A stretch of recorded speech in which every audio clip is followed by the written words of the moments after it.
Donc, nous sommes connectés. On va un petit peu attendre que tout le monde arrive, hein. Donc, déjà, bonjour à tous, hein, mais on va attendre que tout le monde se connecte au fur et à mesure, hein. On va attendre, je pense, 2 minutes. On va débuter. Oui.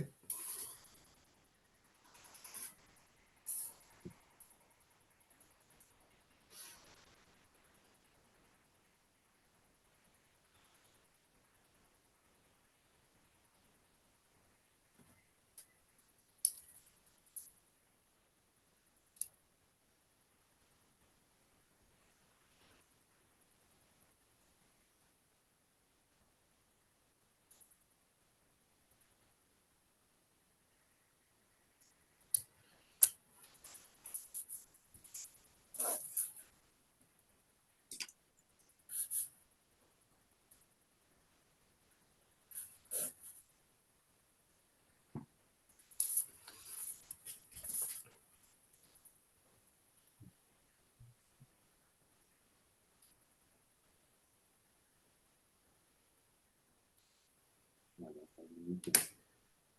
On va démarrer.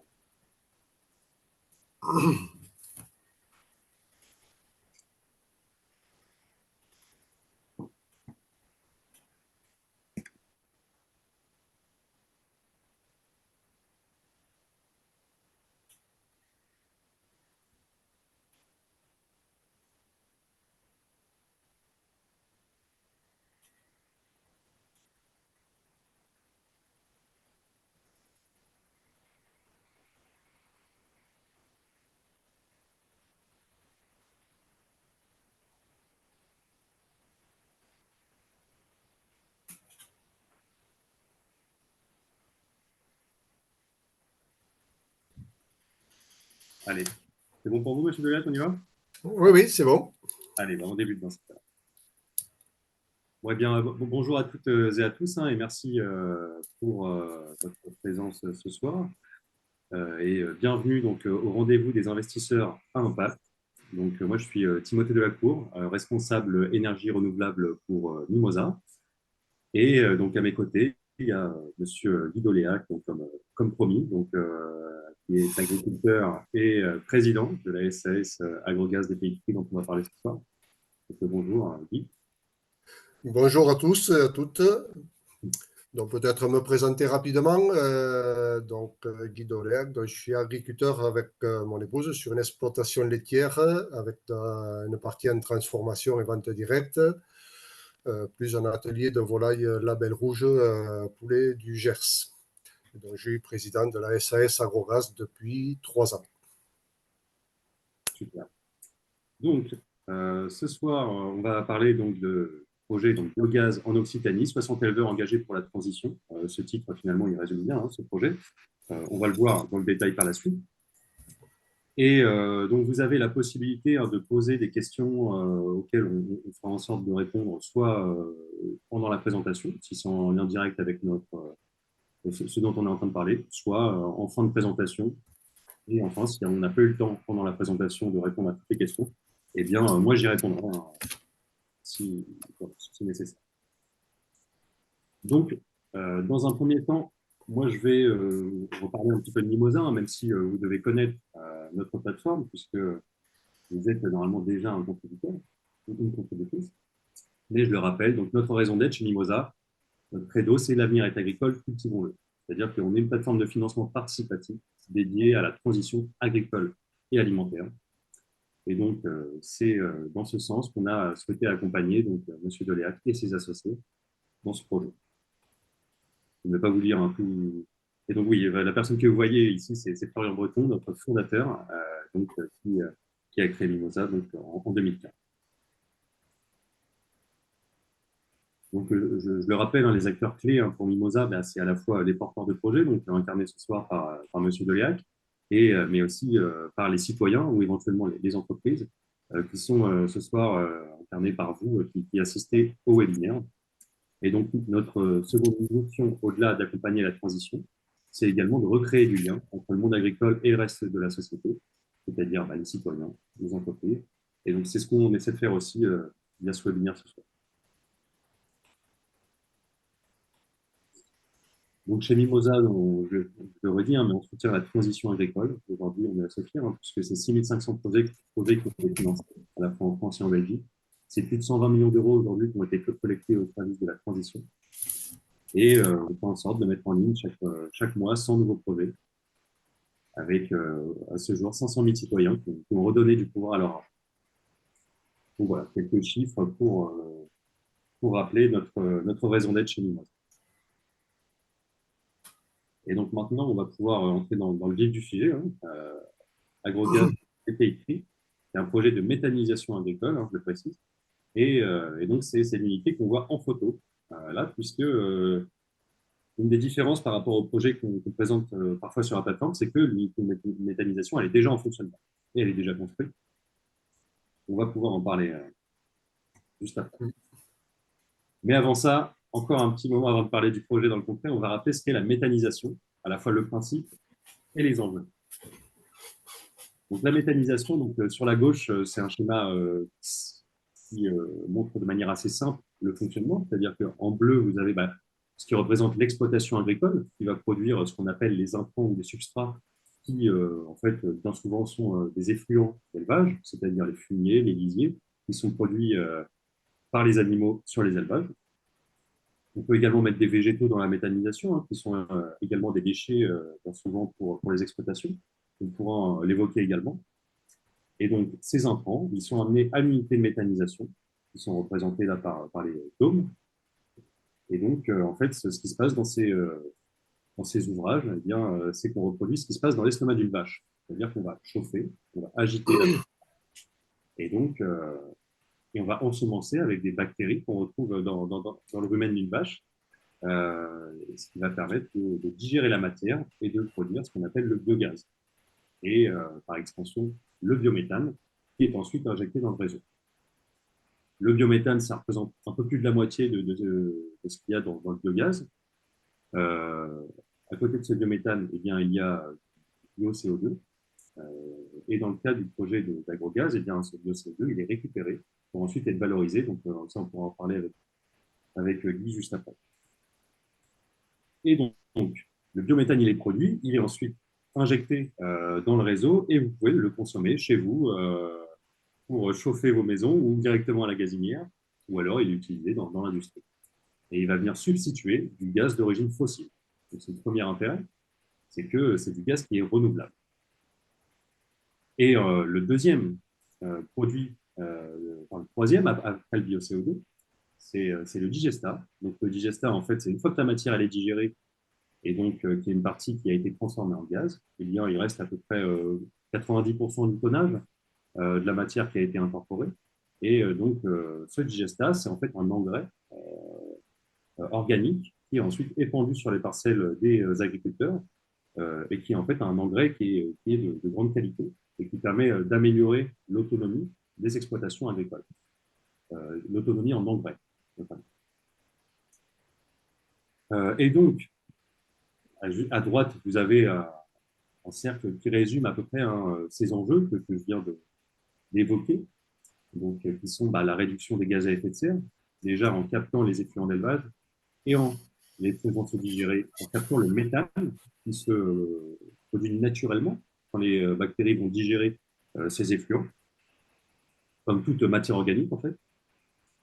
Donc, et ça va en plus créer une énergie renouvelable locale, puisque vous le savez peut-être, mais en France, nous ne sommes pas des grands producteurs de gaz, et donc produire un gaz français, c'est quelque chose qui est assez important en termes de souveraineté énergétique. Par ailleurs, ça permet de valoriser des déchets organiques locaux, puisque aujourd'hui, les déchets organiques ils sont peu ou mal valorisés. Et d'ailleurs, d'ici la fin de l'année, il y aura l'obligation pour les citoyens et les collectivités de valoriser, soit par le compostage, soit par la méthanisation, les déchets organiques. Et donc, je le disais, ça permet de produire un engrais renouvelable et moins polluant que notamment les engrais de synthèse qui sont souvent utilisés sur les exploitations agricoles. Et ensuite, bien, la production de biométhane. Et un autre point assez appréciable, notamment pour les riverains, c'est que le processus de méthanisation il va permettre de réduire les odeurs des effluents d'élevage qui sont épandus au champ. C'est-à-dire que c'est un produit qui est quasiment inodore. Donc là, j'ai abordé les intérêts sociétaux, mais il y a aussi des vrais intérêts pour les agriculteurs, puisque bah, ça va permettre de valoriser économiquement les déchets produits par les exploitations, les effluents d'élevage, les cives. Donc ça va apporter un revenu complémentaire pour les exploitations, donc pérenniser l'activité des fermes et potentiellement également faciliter la reprise de l'exploitation par les futures générations. Voilà, est-ce que vous avez des choses à ajouter par rapport à ça, Monsieur Doléac? Je ne sais pas si vous avez oublié des choses.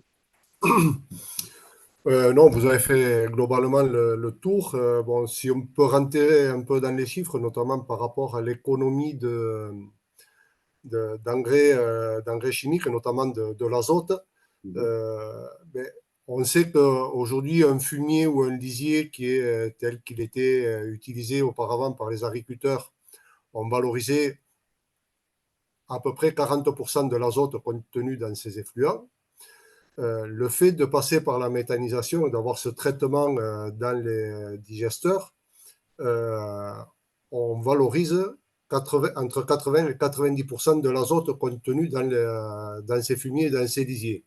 Mhm. Ça veut dire que pour nous, sur notre site et pour les agriculteurs, c'est une économie d'à peu près 2400 à 2500 tonnes d'urée, donc l'urée qui est un engrais azoté chimique, euh, qui sont plus achetés et qui sont plus épandus sur les sols.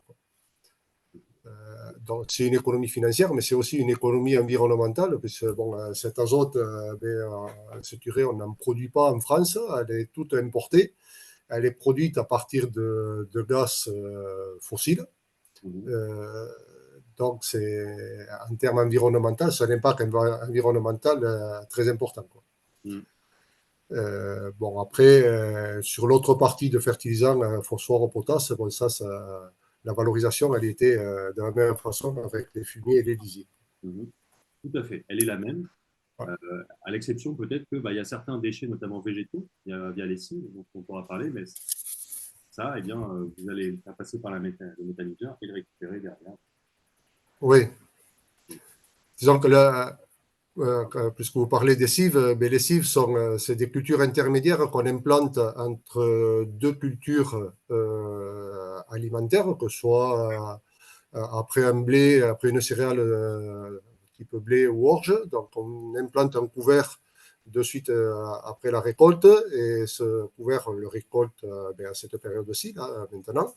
Donc, ça permet d'avoir un sol couvert pendant 3 mois de plus, pendant cette période estivale. Ça permet de valoriser les résidus d'azote qu'il peut y avoir dans le sol et donc éviter le lessivage.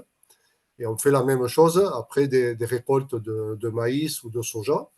Donc on implante un couvert dans les récoltes de maïs et de soja qui se font là maintenant. On implante un couvert qu'on récolte après au printemps. Donc ça veut dire qu'on a des sols qui sont couverts tout l'hiver. Et on évite ce lessivage des sols, cette perte sur des sols qui ne sont pas couverts dans ces périodes de non-culture. Mhm. Oui, oui, tout à fait. Voilà, En donc fait, on a, donc, ce que vous nous dites, oui, c'est qu'en gros, vous ne changez pas du tout, vous produisez toujours deux cultures alimentaires, et entre ces deux cultures à destination alimentaire, eh bien, vous allez implanter une culture entre les deux, qui va permettre de couvrir le sol, donc de limiter l'érosion, etc., la perte d'éléments fertilisants. Et donc, c'est un vrai oui, intérêt économique pour vous. c'est un intérêt économique, mais c'est surtout un intérêt agronomique Oui, aussi agronomique, un peu. pour la préservation des sols, quoi. Mhm. Oui. Mais c'est bien ce que vous dites. La méthanisation ne remet pas en cause la production de cultures alimentaires telles qu'on produisait jusqu'à maintenant, quoi. Et d'ailleurs, on est soumis, de par notre taille, puisqu'on est un projet quand même qui a une unité de méthanisation qui est assez grosse, puisqu'on traite 70 000 tonnes, et on est obligé de rentrer dans la norme européenne RED 2, et qui nous impose déjà de ne travailler qu'avec des effluents agricoles et des produits végétaux, c'est-à-dire qu'on ne rentre pas du tout de produits industriels ou de déchets issus des stations d'épuration. Donc, c'est que des déchets, des produits agricoles. Et on ne rentre pas de culture alimentaire type ensilage de maïs. Mhm. Ça nous est interdit. Ou du moins, c'est limité à 10, à 10% de la matière. Oui. Et donc, aujourd'hui, on est agréé à cette norme RED 2, qui est une norme européenne. Merci pour ces précisions. Si jamais vous avez des questions, normalement, vous avez la possibilité de les écrire. Moi, je pourrais les voir, je pourrais les y revoir si vous souhaitez. Alors, donc, maintenant, l'historique. Puisque j'ai essayé de synthétiser un petit peu les grandes étapes du projet. Il y en a eu bien plus que ça. Hein. Ça fait 10 ans, mine de rien, que, en tout cas, la SAS a été créée. C'est-à-dire qu'avant ça, il y avait déjà eu des choses, des travaux d'entamés en groupe. Je ne sais pas si vous souhaitez un petit peu revenir sur ces différentes étapes, Monsieur Doléac, pour nous retracer un peu cette aventure collective. Retracer cette aventure, mais déjà avant la création de la SAS, d'où est né ce projet? En fait, ce projet, il est né d'une étude qui avait été faite par la communauté de communes. Bon, on est dans un canton très agricole où l'agriculture est la principale activité économique. Dans la communauté, bon, qui dit agriculture dit bien souvent des ressentis de nuisance par la population locale qui vit en local. Donc, il y a une enquête qui avait été faite, une étude pour voir qu'est-ce qui pouvait être amélioré pour faciliter cette relation agriculteurs et néo-ruraux ou habitants locaux. Et donc est ressorti tout ce qu'on voit souvent, nuisance au niveau des odeurs lors des épandages, et ainsi de suite. Et donc, réflexion derrière, qu'est-ce qu'on peut faire pour améliorer ça, et tout en amenant une rémunération ou une économie nouvelle pour les agriculteurs, bon, sachant qu'on est sur des structures d'exploitation qui sont quand même très petites. C'est une zone de coteaux, dans ces structures d'exploitation en moyenne 60-70 hectares, avec de l'élevage, donc du ruminant, du hors-sol type canard, poulet. Donc, est né de ce projet de méthanisation, projet collectif. Donc, il y a eu tout un travail qui a été fait avec tous les agriculteurs. Tous les agriculteurs ont été invités. Et donc, progressivement, est né ce groupe de 60 agriculteurs. En fait, 45 au départ, donc quand on a créé la SAS en 2013, et puis qui s'est complété aujourd'hui pour être à 60 agriculteurs, plus des agriculteurs extérieurs qui nous amènent la matière et qui ne sont pas forcément dans le projet en tant qu'actionnaires. Voilà, donc un premier projet pour lequel on avait eu l'autorisation on avait le permis de construire, mais avec des réserves qui n'étaient pas levables. Donc, on a dû changer de site et pour venir sur le site actuel, pour lequel on a reconstruit un nouveau projet. Et bon, et comme vous voyez, 2016, bon, on a eu le permis de construire, mais bon, avec un recours administratif déposé par des opposants, une association d'opposants, et France Nature Environnement, donc qui était opposé au projet de production d'énergie renouvelable. Aujourd'hui, ce recours est purgé. Ils ont été déboutés. Il y a une décision favorable du tribunal en votre faveur. Voilà, on a une décision favorable du tribunal administratif en première instance et en deuxième instance à Bordeaux. Donc aujourd'hui, ils n'ont pas poursuivi sur ce dossier-là. Donc on a démarré les travaux en 2020 et donc ça a pris. Bon, le Covid est passé par là, donc ça a rallongé un peu les travaux. Parce que manque de matière, donc des délais qui se sont rallongés. Et donc on a mis en service l'injection en janvier 2022. Et donc, ici, j'ai précisé. Voilà, bon. Il y a eu donc un fournisseur du process de concentration du digestat, donc sur lequel il y a eu des difficultés. Oui, donc sur le process, on avait donc, c'est vrai on était parti sur un process où les agriculteurs souhaitaient ne pas avoir à faire d'épandage de digestat. Donc on était parti pour mettre en place un process d'évapoconcentration qui nous permettait de traiter le digestat en sortie des méthaniseurs. Ce digestat, donc il était évapoconcentré, c'est-à-dire qu'on évaporait l'eau.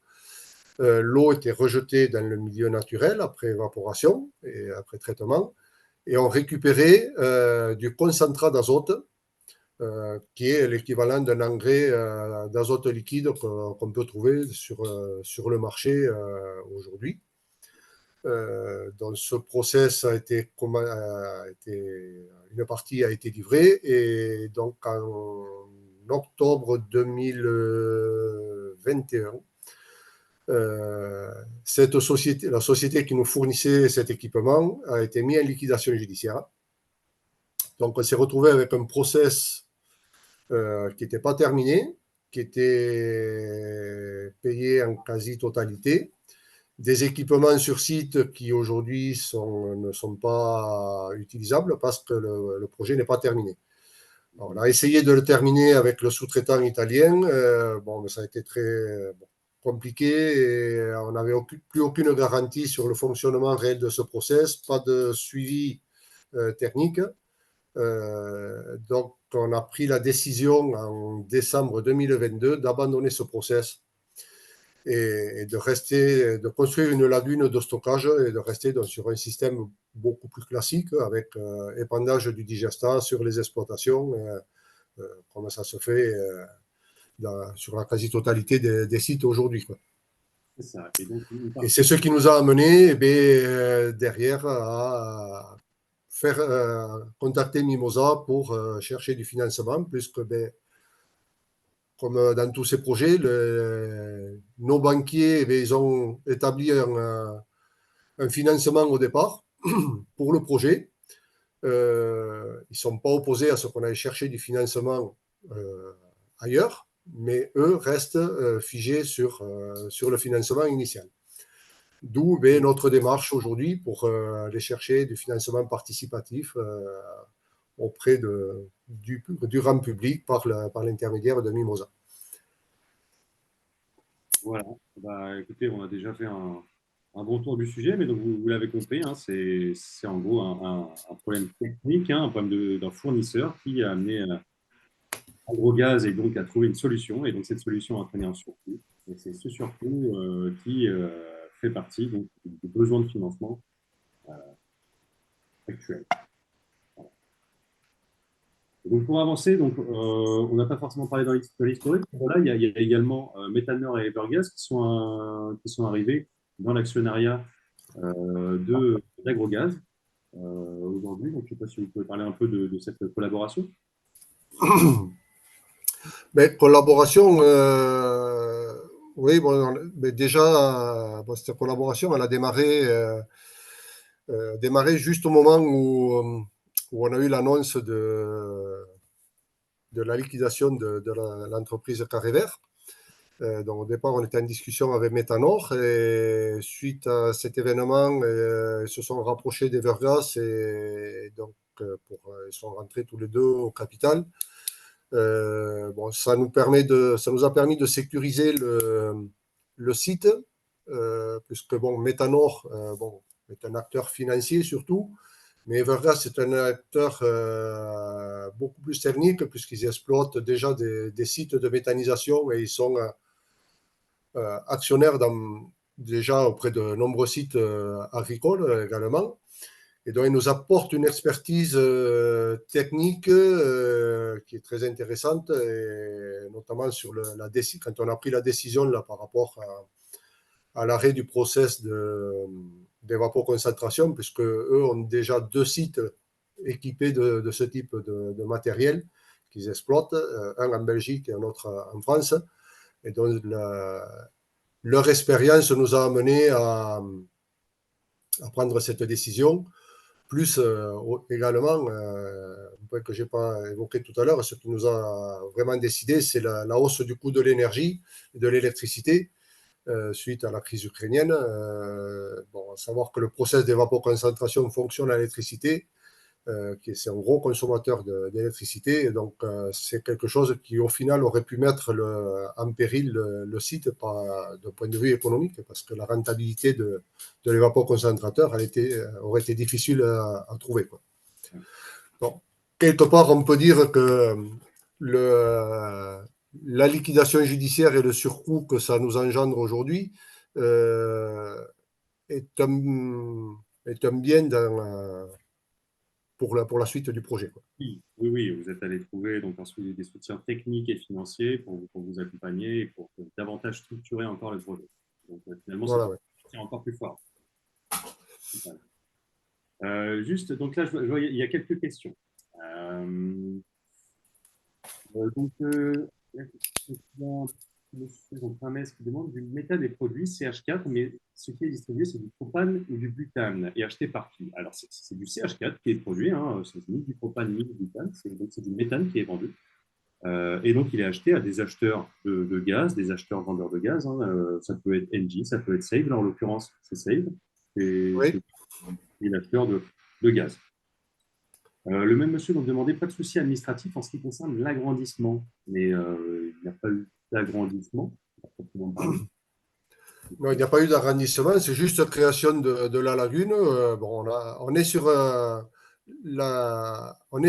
notre projet est né dans le cadre d'un permis unique, d'une procédure permis unique qui a pas duré longtemps, mais parce que c'est complexe à mettre en place au départ, mais ça a quand même un avantage, c'est qu'aujourd'hui notre permis est toujours en cours et en fait on fonctionne juste par des avenants au permis. Et donc, on a déposé un avenant qui a été validé par le préfet et qui aujourd'hui, sur lequel il n'y a pas eu de recours et donc qui n'est pas plus contestable à ce jour.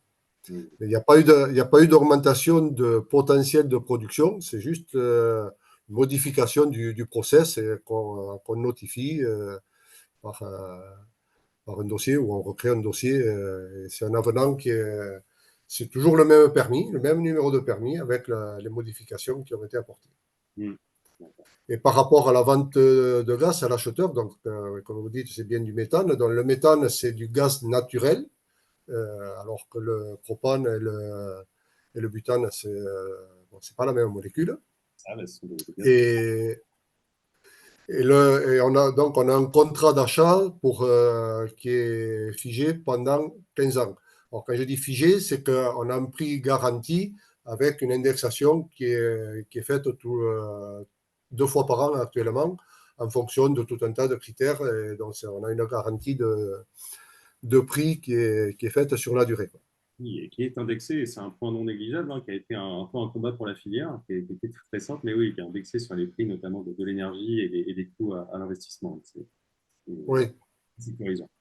Surtout pour des agriculteurs qui n'ont pas l'habitude de signer des contrats sur 15 ans. Pour lesquels il y a sur beaucoup de production. Oui.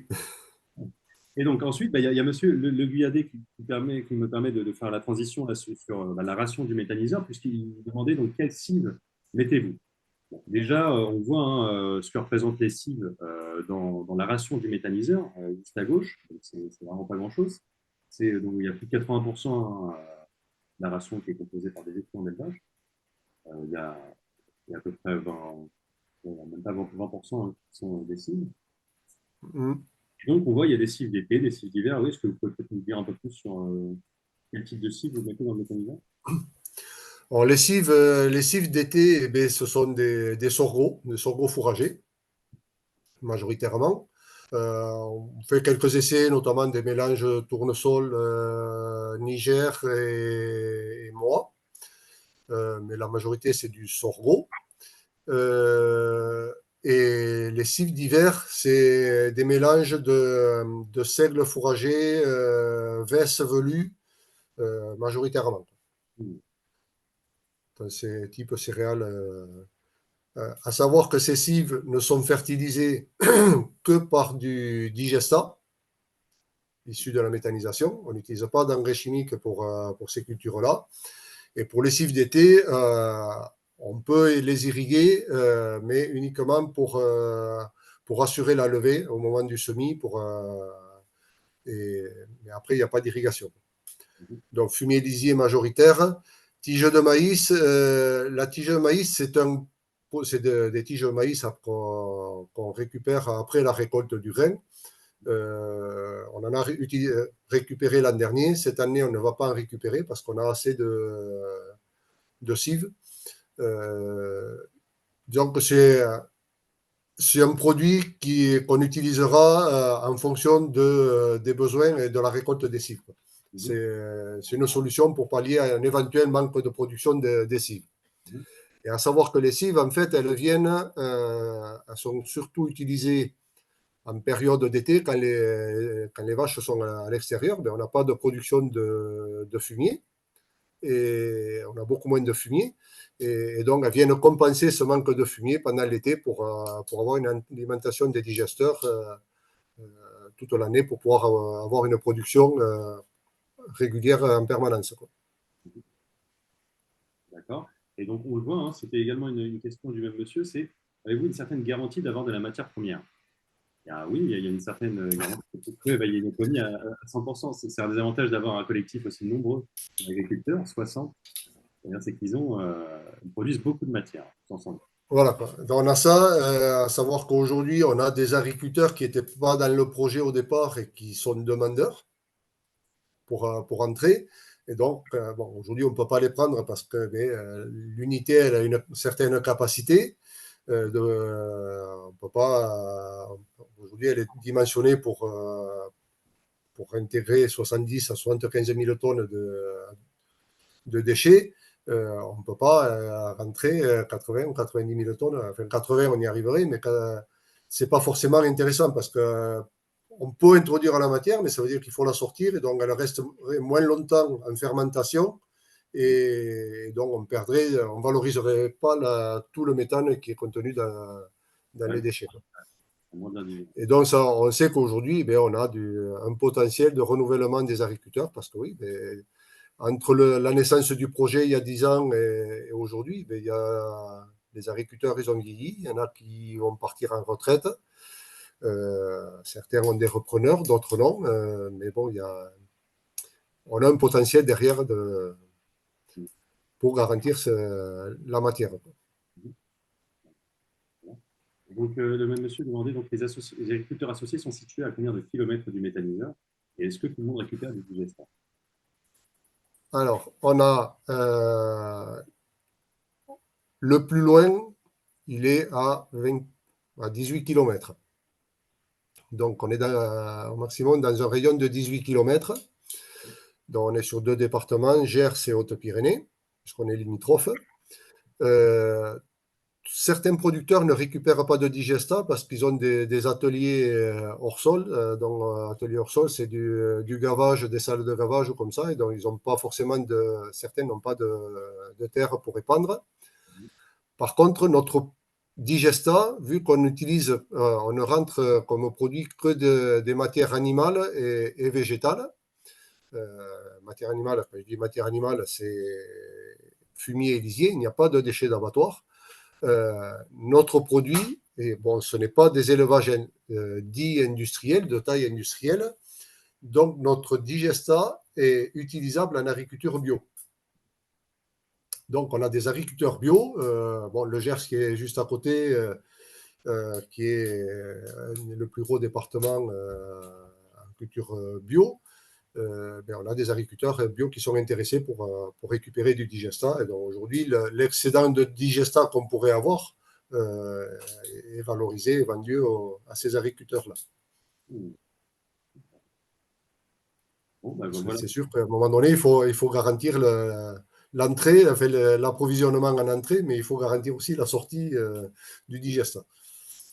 La méthanisation, c'est aussi beaucoup de logistique à gérer. Et voilà, c'est pas que de faire fonctionner la machine.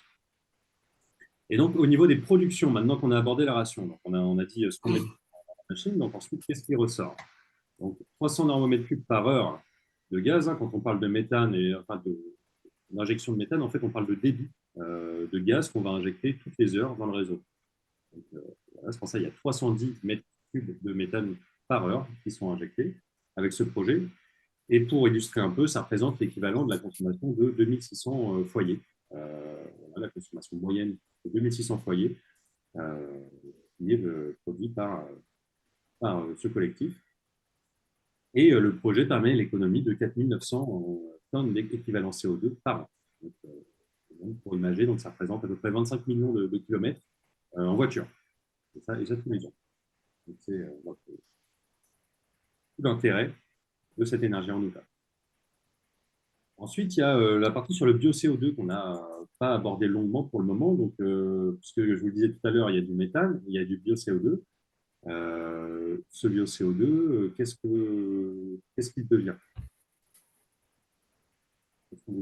Alors, ce bio-CO2, dans le biogaz qui est produit dans les digesteurs, il y a à peu près 60% de méthane et 40% de CO2.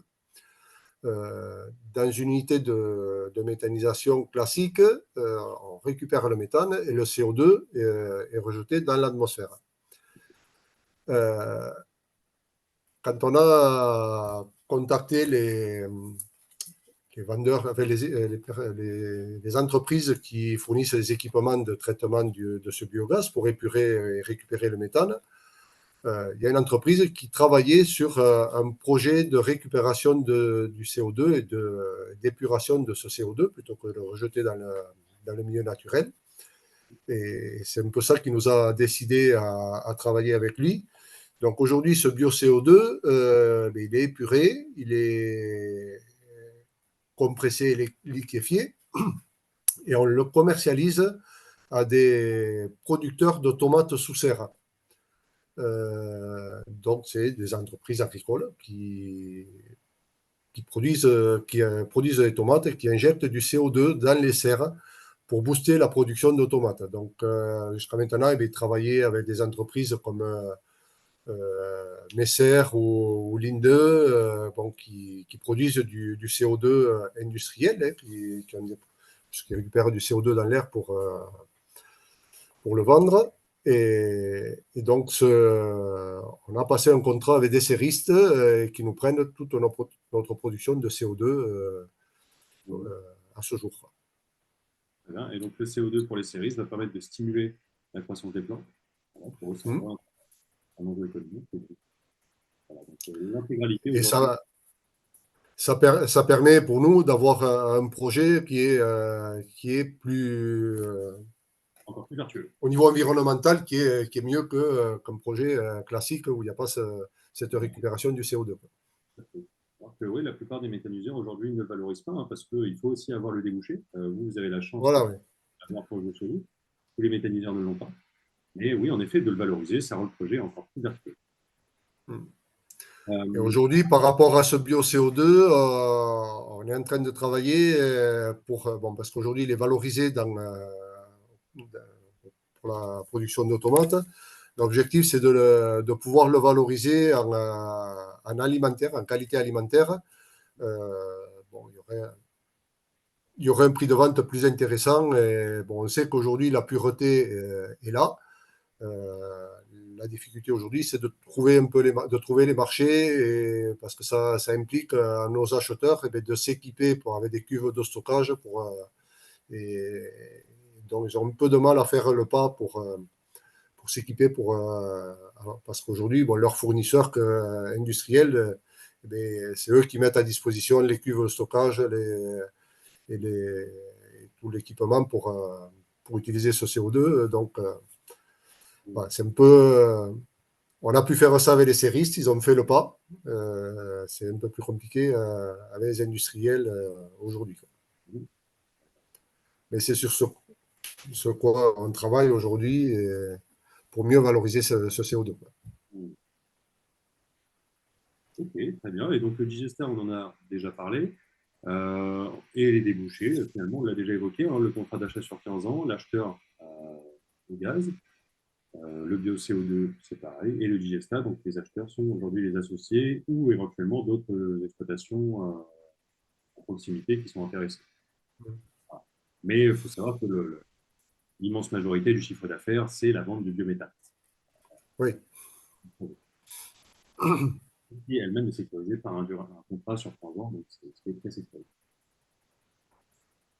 Voilà pour ces points un peu techniques. Et maintenant, pour évoquer les projections économiques qui vous concernent en tant que potentiels investisseurs finalement dans le projet, eh bien sur le graphique de gauche, déjà, ce que vous pouvez voir, c'est les hypothèses de Mimosa par rapport au business plan, donc AgroGaz, qu'AgroGaz nous a fourni, qui a été réalisé déjà par Evergaz, donc, qui eux-mêmes ont beaucoup d'expérience sur le sujet. Mais voilà, nous, Mimosa, en tant que canaliste sur les projets, on se doit de mettre un peu à l'épreuve, de stresser les business plans. Et donc, c'est ce que vous voyez sur le graphique de gauche, c'est que le BE, donc le BE, c'est ce qui permet de rembourser les annuités, qu'elles soient bancaires ou celles qui vous sont dues si vous participez au projet. Et donc, chez Mimosa, donc, on a considéré quasiment 30% de BE en moins en moyenne. C'est-à-dire qu'on voit en 2024, c'est même davantage. Et donc, que vous voyez sur la droite, eh bien, c'est les courbes qui représentent l'évolution à la fois du chiffre d'affaires, puisque donc, on avait une unité qui fonctionnait en sous-régime un petit peu, étant donné qu'on n'avait pas la capacité de stockage du IVSA et donc pas la capacité de production. Et donc, on voit que jusqu'en 2024, le chiffre d'affaires augmente nettement pour atteindre en fait l'objectif de production qui est de 310 nm par heure, comme on l'a vu. Pour parler donc avec Guy ce matin, vous me disiez que vous êtes quasiment déjà à l'atteinte de cet objectif. Vous êtes à 295, vous me disiez, je crois. Oui, là actuellement on est à 285 et bon, ça augmente. Donc, Bon, voilà. on a fait la montée en charge du deuxième digesteur et là depuis 15 jours, on voit que ça monte vraiment bien. Bon, il y a un temps de montée en charge des bactéries et de développement des bactéries. Bon, je crois qu'aujourd'hui là ça fonctionne. Les bactéries fonctionnent à plein, quoi. Oui. Enfin. Et donc, et donc voilà, donc, AgroGaz va sans doute dépasser les projections du cas Mimosa, et on l'espère. Mais en tout cas, ce qu'on voit, la courbe jaune, pardon, la courbe verte, qui est la plus intéressante pour tout investisseur, c'est celle du solde de trésorerie prévisionnelle, donc en fait, qui est le BE moins les annuités, et qui dépend également des différents flux de trésorerie à ce moment-là. Mais ce qu'on voit, c'est qu'elle est largement positive. Elle est supérieure à 600 000 euros pendant toute la durée du crédit Mimosa en production. Ça veut dire que c'est en gros la marge de sécurité du projet euh, qui est représentée ici. Et donc, voilà, ça permet de voir que la capacité de remboursement, elle est là. Oui, il n'y a pas, a priori, de soucis à se faire à cette capacité de remboursement. Voilà. Ce sont des projections économiques.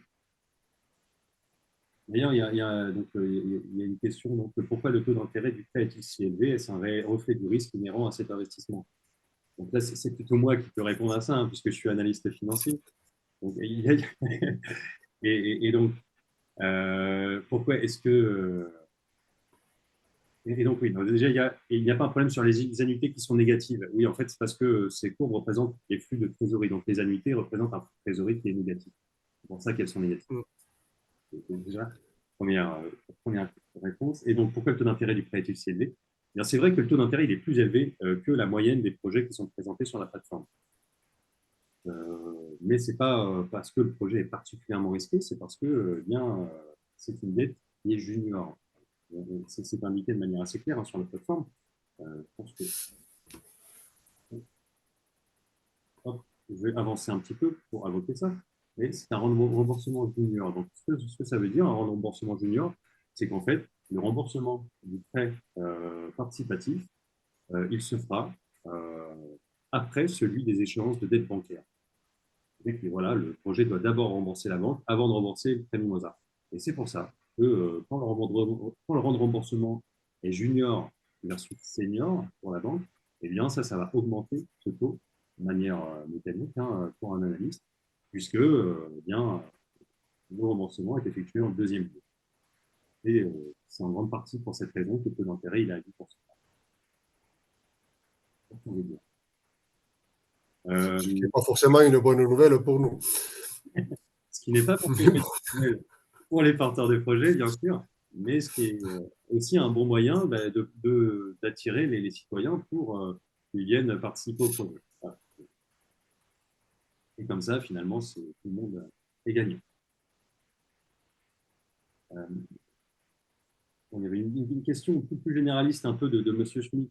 Donc, il disait comment faire pour éviter que des unités de méthanisation françaises de cette envergure prennent la même tournure qu'en Allemagne, c'est-à-dire entraîner une compétition entre alimentation humaine et production d'énergie.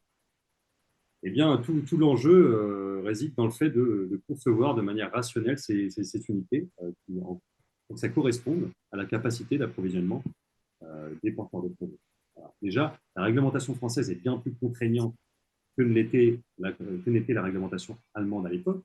En France, comme le disait tout à l'heure, eh bien, vous ne pouvez pas mettre plus de 15% du tonnage en culture dédiée. Donc, c'est en gros une culture dédiée, c'est une culture qui remplacerait une culture alimentaire. Déjà, ça limite fortement, ce qui n'était pas le cas en Allemagne, et donc ça limite fortement déjà cette concurrence. Et par ailleurs, on le voit, hein, un projet construit de manière rationnelle, comme celui d'Agrogaz, eh bien, voilà, c'est plus de 80% des flux en élevage. Et là, ça va, c'est en fait utiliser l'existant, utiliser les déchets qui sont déjà présents sur les exploitations, mettre en place des cibles qui vont être valorisées, ce qui permet en plus d'avoir des intérêts économiques. Donc voilà, tout réside dans la bonne réflexion, finalement une réflexion de bon sens pour imaginer le projet et pour concevoir le projet. Voilà, ça c'était une petite aparté. Et donc, maintenant qu'on a vu les flux un peu financiers, donc on peut le rappeler, hein, le financement participatif, donc il est là pour financer plusieurs choses. Hein. Déjà, la lagune de stockage, qui va permettre d'atteindre le plein potentiel de production. Il y avait aussi un solde de raccordement GRDF. Hein. Le raccordement GRDF, c'est en fait le tuyau de gaz qui va permettre d'injecter le biométhane dans le réseau et puis que vous puissiez le retrouver donc, à la gazinière. Donc ça, c'est mine de rien, c'est des kilomètres de réseau à payer, donc ça coûte un peu cher. Et également, ça permet de consolider la trésorerie, bien puisque il y a eu un décalage de l'atteinte du potentiel de production de l'installation. Donc la trésorerie, ça va nous permettre aussi d'avoir un financement complémentaire. Mais donc finalement, c'est pour finaliser l'unité de méthanisation et atteindre le plein potentiel de production.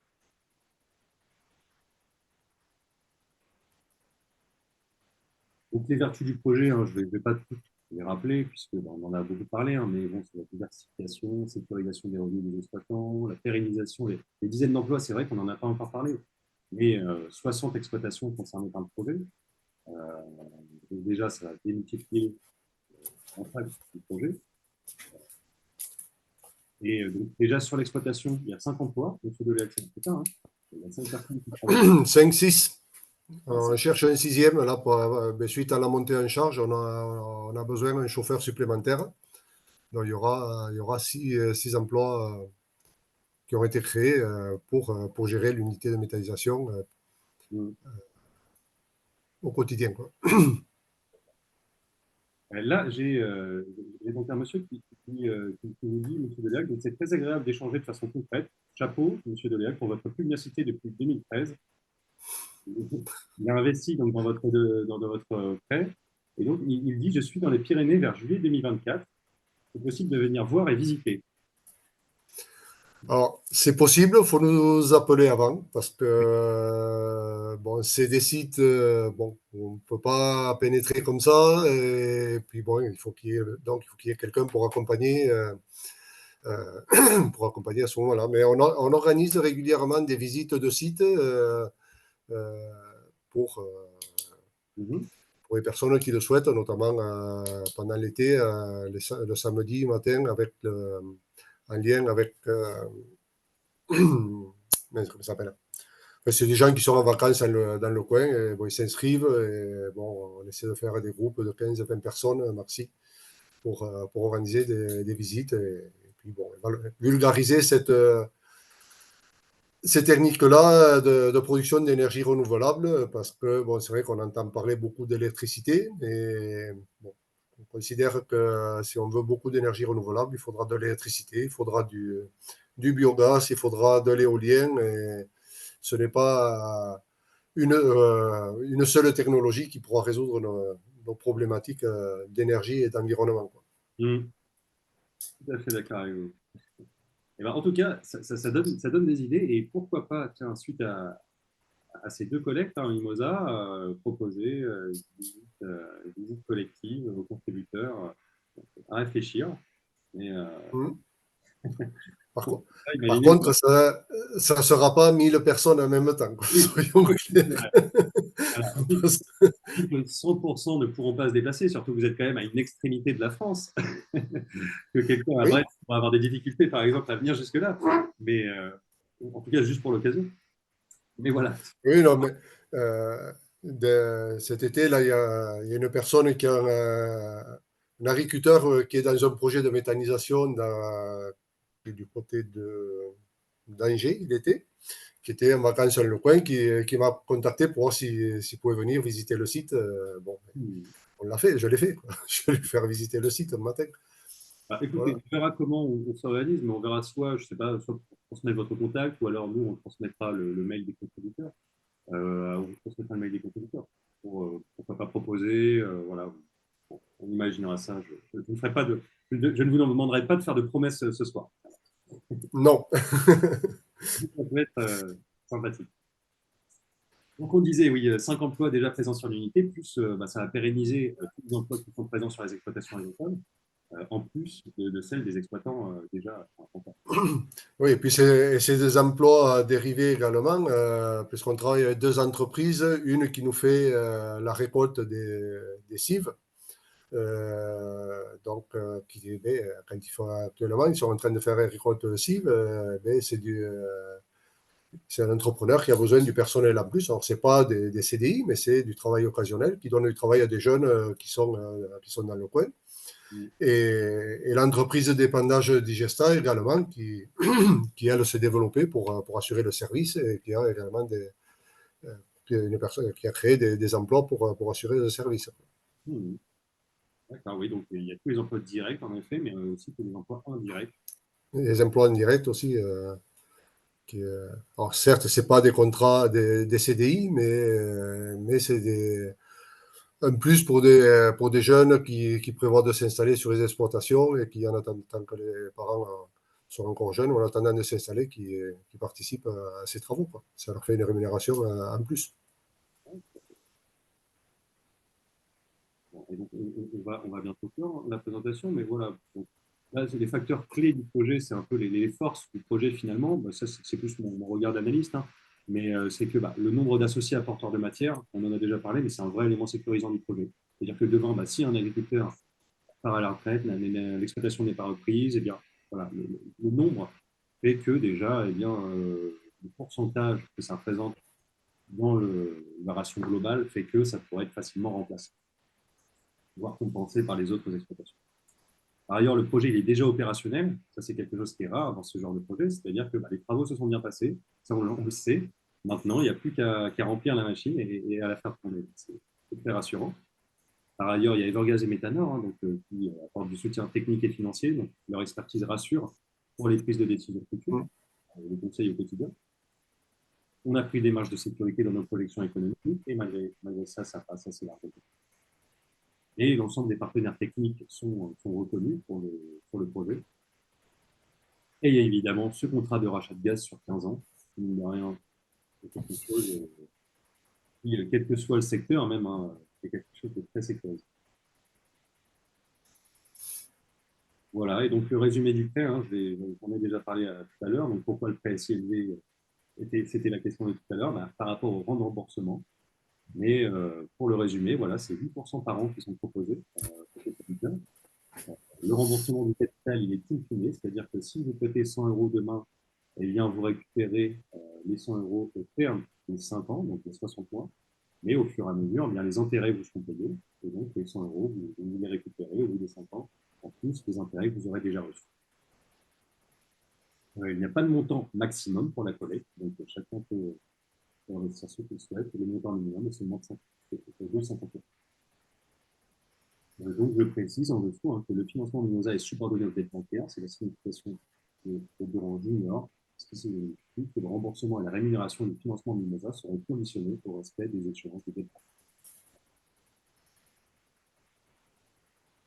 Donc, les questions-réponses, si on a d'autres, c'est le moment. On a répondu à toutes les questions qu'il y a eu pour le moment.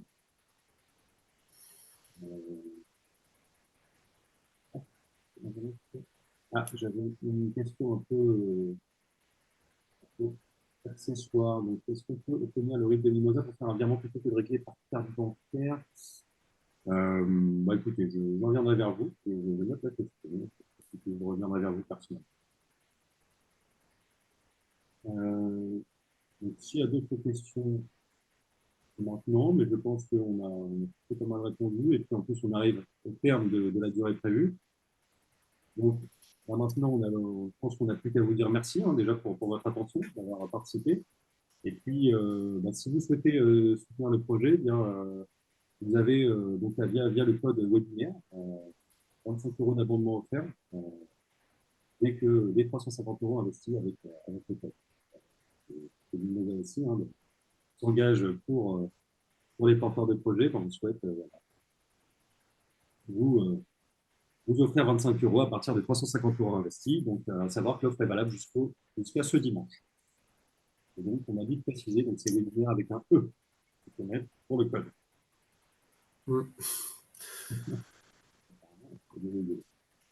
Bon, eh bien, monsieur Delac, merci beaucoup pour moi, je voudrais remercier ceux qui ont déjà participé, qui nous ont apporté leur soutien jusqu'à maintenant, et remercier par avance les prochains, les futurs, sachant que nous, on va travailler pour faire vivre ce projet, le faire fonctionner correctement, parce que il y a un intérêt pour les acteurs financiers, mais nous aussi, nous sommes actionnaires.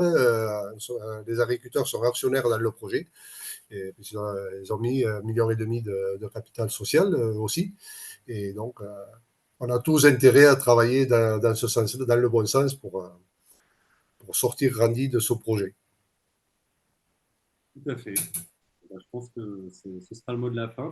Merci à vous, en tout cas, monsieur Nouveret. Je crois que vos interventions ont été appréciées, votre honnêteté et le concret que vous avez su transmettre ont été appréciés. Donc, merci. Puis je vous dis à bientôt. Et merci à vous d'avoir assisté au webinaire et merci d'avance pour ceux qui participent. Allez, au revoir et bonne soirée. Au revoir, merci, bonne soirée.